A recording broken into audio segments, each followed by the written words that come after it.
भाषणात कविवर्य विदा करंदीकर साहेबांची एक कविता वाचून दाखवली, त्यामुळे मलाही विंदा करंदीकरांची आणखी एक कविता वाचून दाखवण्याचा मोह काही आवरत नाहीये। कवितेचे शीर्षक आहे एवढं लक्षात ठेवा।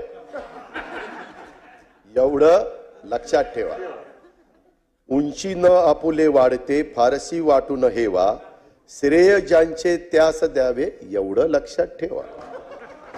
ही पूर्वजांची थोरवी त्या पूर्वजांना गौरवी, ती न कामी आपुल्या एवढं लक्षात ठेवा।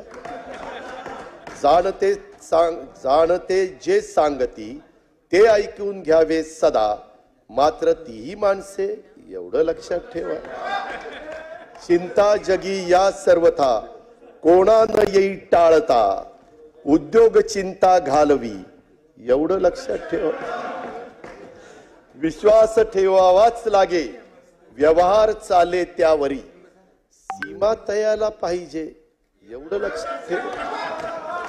दुपटीने देतसे जो ज्ञान आपण घेतलेले, तो गुरूंचे पांग फेडी एवढे लक्षात ठेवा।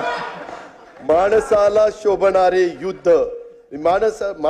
शोभणारे युद्ध एकच या जगी, त्याने स्वतःला जिंकणे एवढे लक्षात ठेवा। अध्यक्ष महोदय, अजितदादांनी अर्थसंकल्पावरील चर्चेला उत्तराच्या भाषणात एक कविता सांगितली, एवढे लक्षात ठेवा। विंदा करंदीकरांची कविता आणि वाङ्मय अजितदादा वाचायला लागले याचा मला विशेष आनंद आहे। आणि मराठी चांगलं साहित्य दादा वाचतायत याचं समाधान देखील आहे। अध्यक्ष महोदय, मीही विंदा करंदीकरांची एक कविता दादांना आणि आजच्या सत्ताधारी पक्षाला सांगणार आहे। अध्यक्ष महोदय, कविता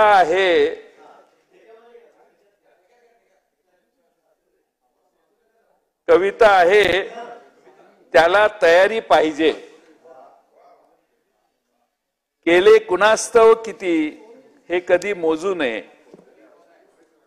होणार त्याची विस्मृती त्याला तयारी पाहिजे।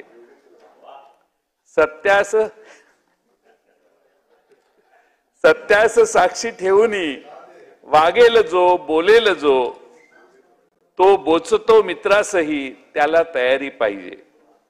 पाण्यामध्ये पडलास ना आता तळे ना पोहणे, पाणी कसेही ते असो त्याला तयारी पाहिजे।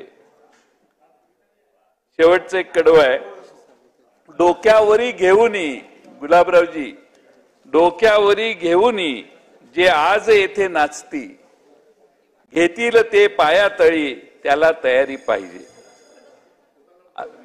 अध्यक्ष महोदय, समोरच्या बाजूला या कवितेत